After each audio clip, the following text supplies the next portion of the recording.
Assalamualaikum warahmatullahi wabarakatuh. Perkenalkan, nama saya Dewi Suri Damayanti. Saya dosen dari Prodi Kebidanan Universitas MH Tamrin. Saya sudah bergabung di Universitas MH Tamrin dari tahun 2011. Sebelumnya saya merupakan praktisi di rumah sakit, klinik, dan bidan praktek mandiri. Di pertemuan kali ini saya mengampu mata kuliah asuhan kebidanan nifas dan menyusui. Pada asuhan kebidanan nifas, kita akan kontrak program dulu selama 1 semester ini. Ya. Oke, baik, sudah terlihat PPT saya, PowerPoint saya? Sudah, Ibu. Terima kasih. Baik, untuk 1 semester ini kita akan mempelajari mengenai asuhan kebidanan nifas dan menyusui dengan jumlah total SKS adalah 3 SKS. Mata kuliah ini memberikan kemampuan kepada mahasiswa untuk melaksanakan asuhan kebidanan pada masa nifas dengan pendekatan manajemen kebidanan didasari konsep, sikap, dan keterampilan sesuai dengan kewenangannya. Kemudian metode yang kita gunakan adalah metode ceramah, diskusi, case study, dan role play. Bahan kajian kita selama 1 semester ini yang pertama adalah faktor-faktor yang mempengaruhi nifas dan laktasi. Lalu ada kebutuhan dasar ibu nifas, evidence base dalam asuhan ibu nifas, kemudian asuhan kebidanan pada masa nifas dengan memperhatikan etika dan hukum perundang-undangan. Selanjutnya ada senam nifas, kemudian prosedur keterampilan dasar kebidanan laktasi, deteksi dini dan komplikasi masa nifas, manajemen asuhan pasca persalinan normal. Ya, manajemen ini dimulai dari pengkajian data subjektif, objektif, sampai dengan rencana asuhan dan tujuan ulang.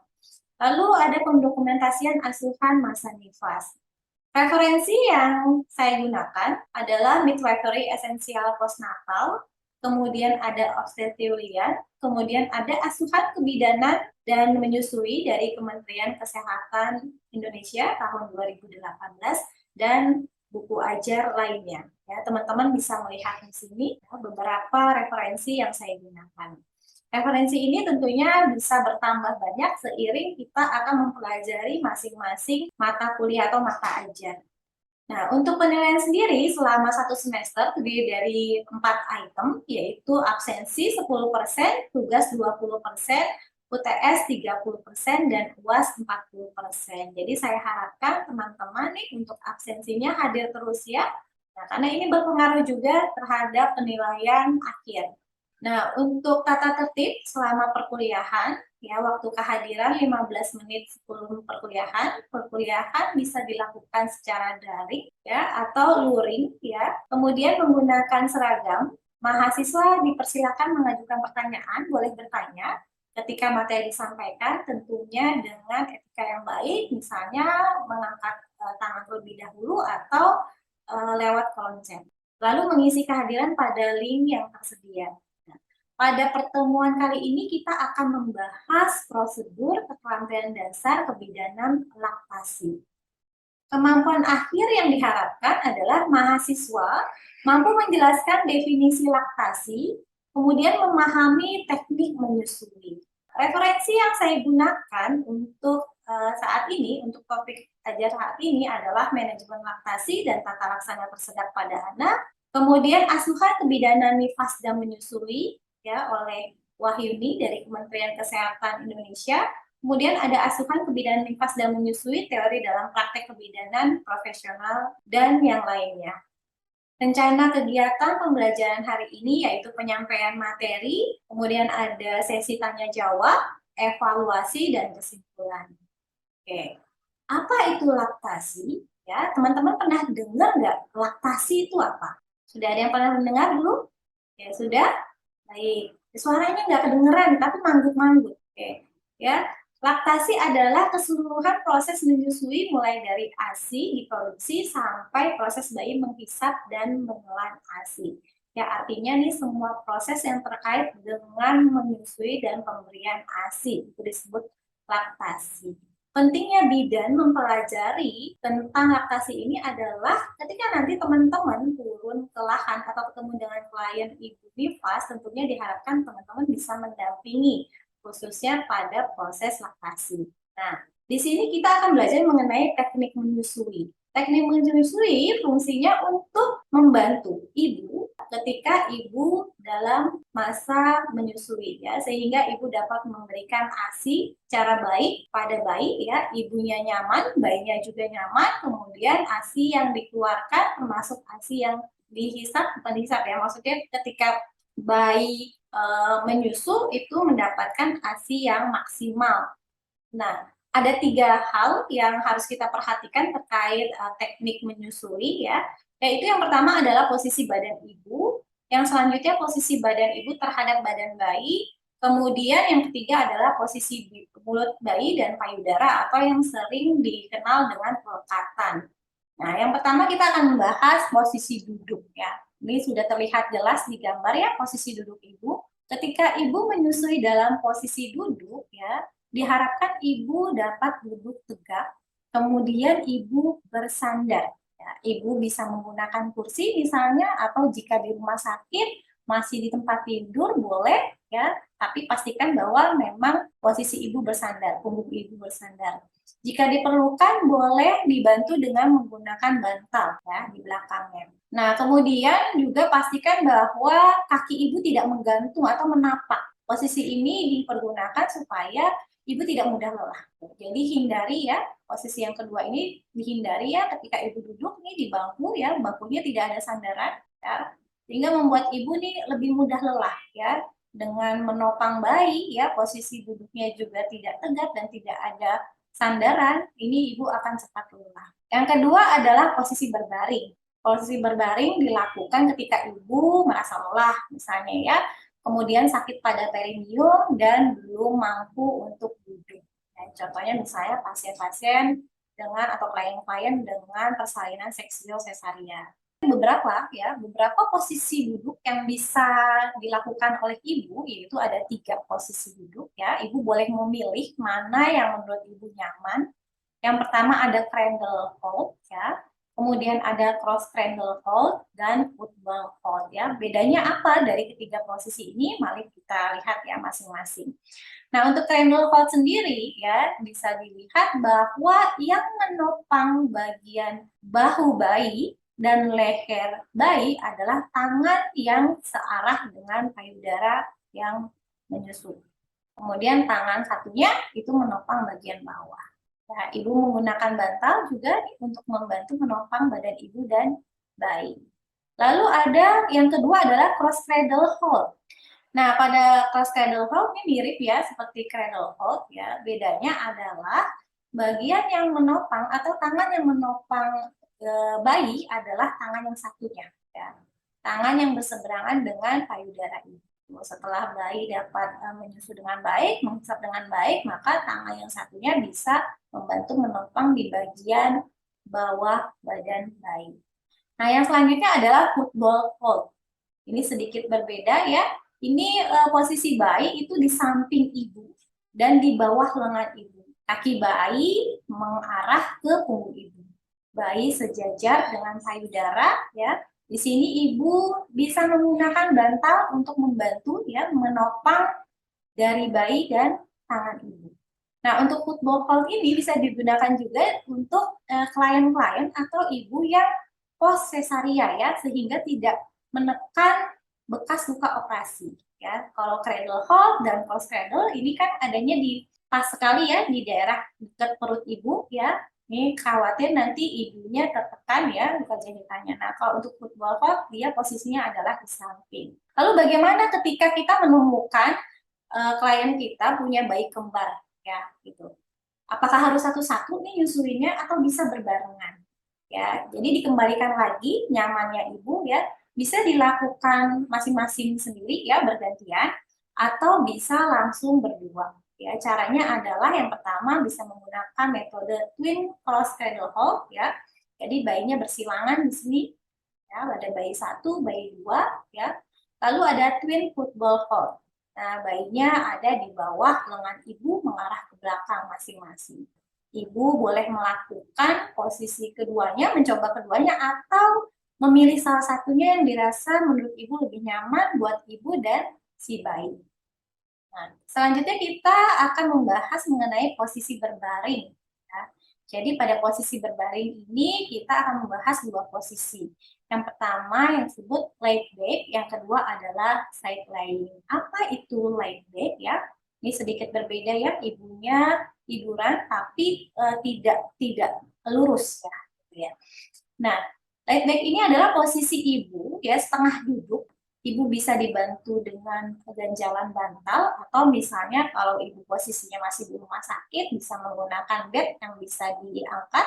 Nah, lalu ketika ibu sudah merasa nyaman dengan posisinya baru kita posisikan bayinya di atas badan ibu dengan tengkurap seperti ini. Nah, posisi ini baik digunakan bila pancaran ASI atau payudara ibu terlalu penuh.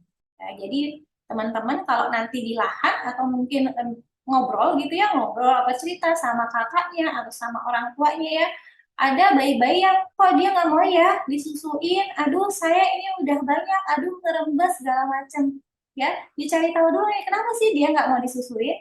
Banyak faktor, bukan hanya misalnya karena sakit ya, enggak juga. Oh ternyata bayi ini tidak mau disusui karena pancarannya terlalu banyak ya, sama kalau kita dikasih minum tapi kita disuruh minumnya tuh yang banyak, suruh guru-guru dan banyak ya, bayi juga sama ya, bayi juga nggak mau. Nah, salah satu posisi ini nih bisa digunakan sebagai salah satu strategi buat ibu pada saat menyusui. Nah, kemudian ada posisi side lying ya, di mana posisi ibu miring, tidur miring ya, benar-benar miring ya. Nah, ibu bisa menggunakan bantal di kepala ibu ya, lalu di punggung ibu untuk membantu menahan posisi ibu dengan baik. Kemudian bayi diposisikan ya menghadap ke payudara ibu. Nah, jadi sama-sama saling menghadap. Nah, ibu juga dapat membantu bayi dengan menggunakan bantal bayi ya di punggung bayi ini di belakangnya ya, sehingga bayi tidak mudah jatuh ya atau berpindah. Nah, posisi lying down ini ya, side lying ya atau lying down ya, ini biasanya digunakan bagi ibu-ibu yang memang terlalu capek, terlalu lelah ya. Jadi kalau teman-teman pernah lihat ya, entah kakaknya atau orang tuanya, kalau punya bayi tuh ibaratnya siang jadi malam, malam jadi siang, gitu ya. Gitu. Jadi ini bisa baik sekali digunakan. Jadi ibunya bisa sambil istirahat. Hanya yang harus kita perhatikan ya, ketika dalam posisi ini ya pastikan keamanan bayi ya. Pastikan keamanan bayi, jangan sampai nanti ibunya terlelap misalnya kemudian bayinya tertekan gitu ya. Jadi pastikan keamanan bayi. Kalau ada suami boleh misalnya suami mendampingi atau melihat sesekali ketika ibu melakukan posisi ini. Nah, posisi ini juga dapat digunakan bagi ibu-ibu post-seksual cesarea ya, yang misalnya belum bisa bangun ya, ini bisa digunakan. Jadi ibunya bisa menyusui sambil miring. Kemudian yang selanjutnya adalah posisi badan ibu dan bayi ya. Yang harus kita perhatikan adanya muka bayi menghadap ke payudara ibu atau chin to breast ya. Ini mukanya menghadap ke payudara ibu ya. Dari beberapa posisi yang sudah saya jelaskan juga terlihat bahwa muka bayi, badan bayi menghadap ke badan ibu. Lalu ini perut atau dada saling menempel antara ibu dan bayi. Seluruh badan bayi menghadap ke badan ibu hingga telinga bayi membentuk garis lurus dengan lengan bayi dan leher bayi. Nih, jadi garis lurus nih, jangan belok-belok ya. Kalau misalnya masih menemukan ada ibu menyusui, bayinya masih sedikit begini, ya teman-teman boleh kok mengedukasi ya, menginformasikan untuk merapikan posisinya. Ya memang kalau bayi ini nggak bisa bilang nih, ya dia nggak bilang bunda nggak enak, mama nggak enak, ya. Tapi bayangkan kalau kita di posisi itu, ya teman-teman udah pernah nyoba minum sambil miring, malahnya begini, pernah? Belum? Oke, yuk coba sekarang kita coba ya teman-teman, kepalanya miring ke kanan boleh, ke kiri boleh. Kayak miringnya seperti ini deh lah ngadepnya. Ya, jadi kayak bayi tuh kalau posisinya nggak terlalu tidak tegak lurus ya, nah miring. Oke, kalau yang punya minum boleh minum, ya saya izinkan minum ya. Kalau yang nggak punya minum deketnya, ya coba kita telan ludahnya masing-masing. Oke, sudah? Oke. Nah, kemudian balik ke arah kamera ya, tegak lurus. Coba lagi, ditelan ludahnya lagi. Nah, menurut kalian dari dua posisi ya, tadi kita udah nyoba lurus ya, sama belok ya, sama miring. Lebih enak mana menelan ludahnya? Ini ibaratkan kalau kita minum ya, karena kebetulan nggak ada air minumnya ya, lebih enak yang mana? Lurus, Ibu. Terus Ibu. Lurus. Oke, lebih enak lurus ya. Nah, begitu pula dengan bayi ya. Bayi juga lebih enak lurus ya. Bedanya tadi ya, kalau bayi itu belum bisa berkomunikasi ya. Jadi dia lebih cenderung menerima. Gitu. Apalagi bayi-bayi masih di bawah 2 bulan ke bawah atau 1 bulan ya. Kemudian seluruh punggung bayi tersangga dengan baik seperti ini ya.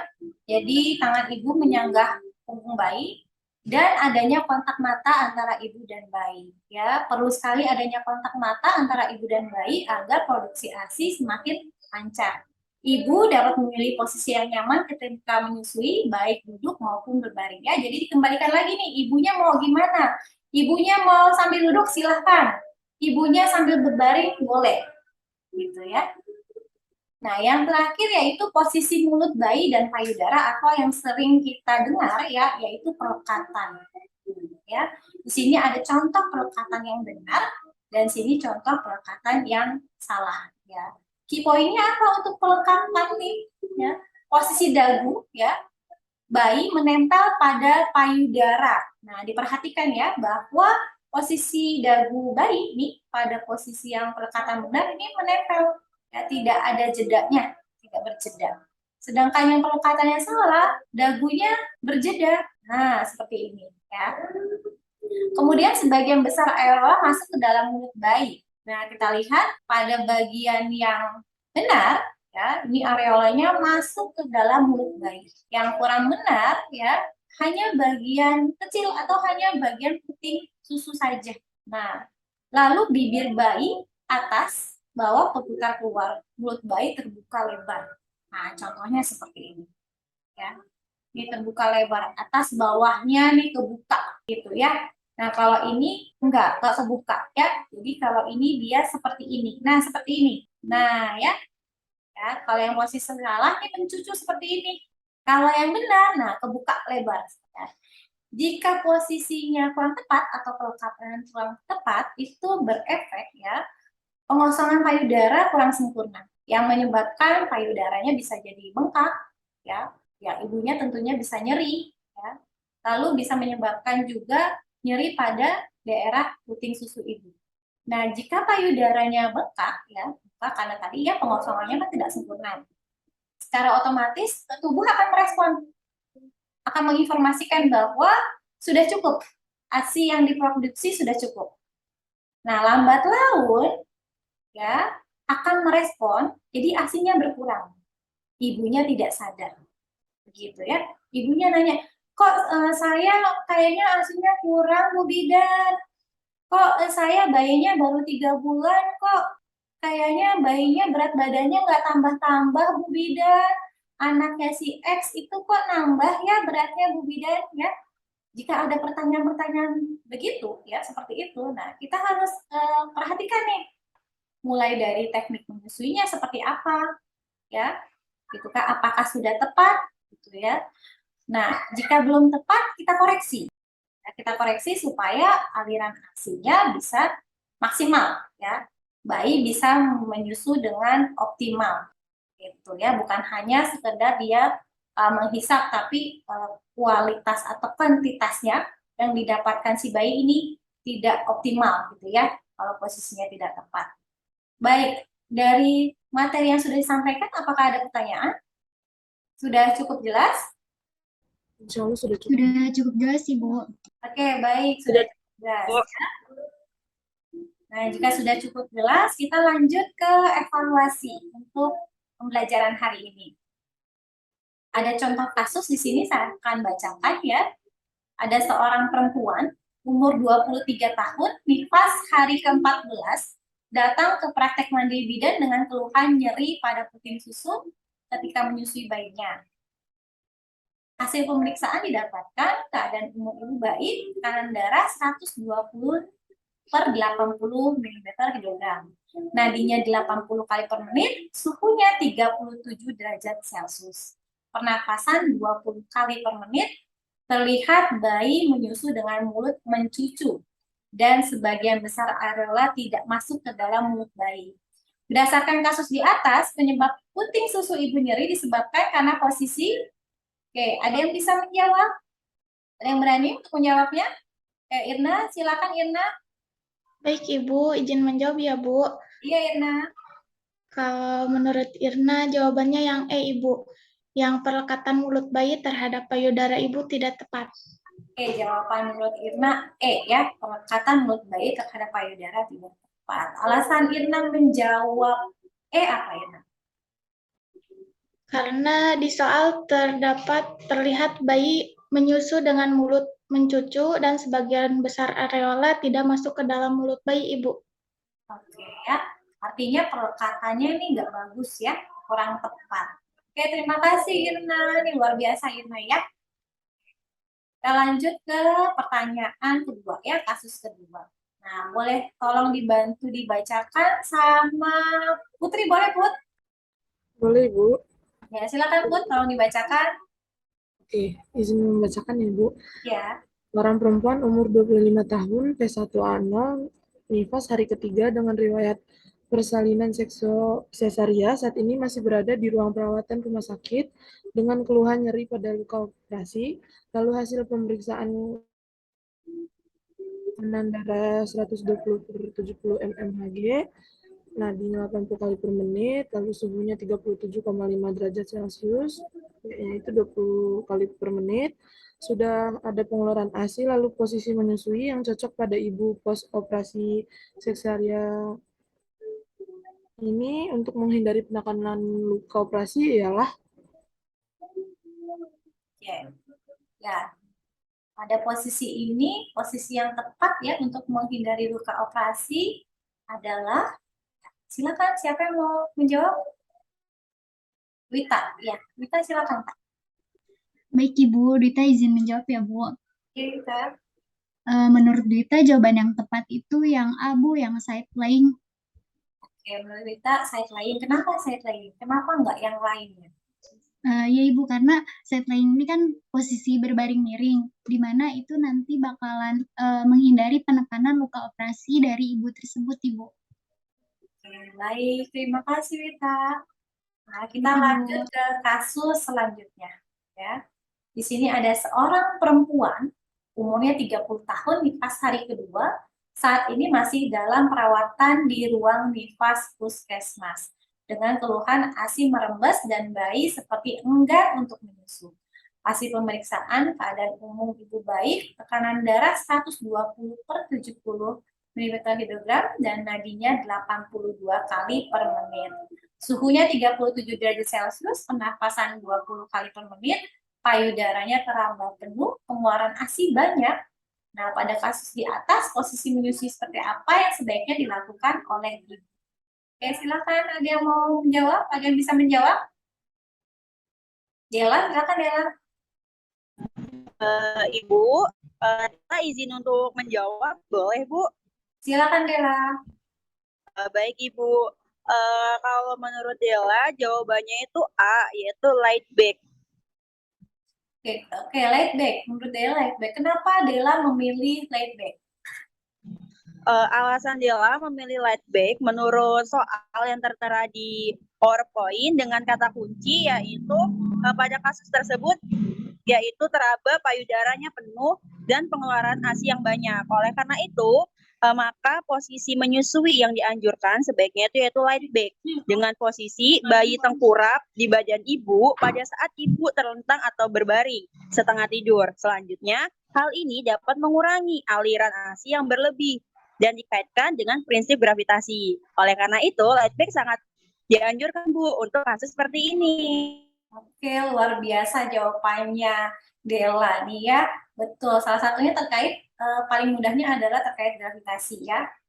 Betul. Nah, kita lanjutkan dengan kesimpulan. Ya, tadi sudah mendengarkan beberapa posisi mengenai menyusui ya. Kesimpulan untuk pembelajaran hari ini, silakan ada yang bisa menyimpulkan? Ibu Safira izin menyampaikan kesimpulan materi ini, boleh Bu? Boleh, silakan Safira. Baik, jadi yang dapat disimpulkan dari materi ini bahwasannya laktasi itu merupakan seluruh proses menyusui dari ASI itu diproduksi sampai bayi itu menghisap dan menelan ASI tersebut. Maka dari itu untuk menyukseskan proses laktasi tersebut harus menggunakan posisi laktasi yang benar, yaitu dengan posisi ibu saat laktasi baik saat duduk maupun berbaring. Dan juga posisi bayi saat laktasi dan juga perlekatannya. Seperti itu sih Bu, kesimpulan yang bisa saya sampaikan. Baik, ya, terima kasih Safira ya. Benar sekali ya, Terima kasih, Bu. bahwa proses laktasi ini tentunya perlu pembelajaran ya untuk ibu-ibu ya. Nah, kita tugas pilihan kita ngapain? Mendampingi ya. Mendampingi tadi misalnya untuk teknik menyusuinya belum tepat, makanya Bu Bidanya mengedukasi nih, menginformasikan ibu sebaiknya begini ya, supaya kuantitasnya ASI yang diberikan ke bayi juga baik ya. Gitu. Ibu merasa nyaman memberikan ASI, bayinya juga senang. Oke, baik. Ya, terima kasih. Sekian untuk pembelajaran hari ini. Apakah masih ada yang mau ditanyakan? Insya Allah cukup Ibu. Insya Allah cukup jelas, Bu. Baik, alhamdulillah ya. Kita akan ketemu lagi di minggu depan. Kita akan membahas mengenai deteksi dini komplikasi pada masa nifas. Saya akhiri pembelajaran hari ini. Wassalamualaikum warahmatullahi wabarakatuh. Waalaikumsalam warahmatullahi wabarakatuh. Terima kasih banyak, Ibu. Terima kasih banyak Ibu. Terima kasih banyak. Assalamualaikum. Saya izin end meeting ya. Baik, Ibu.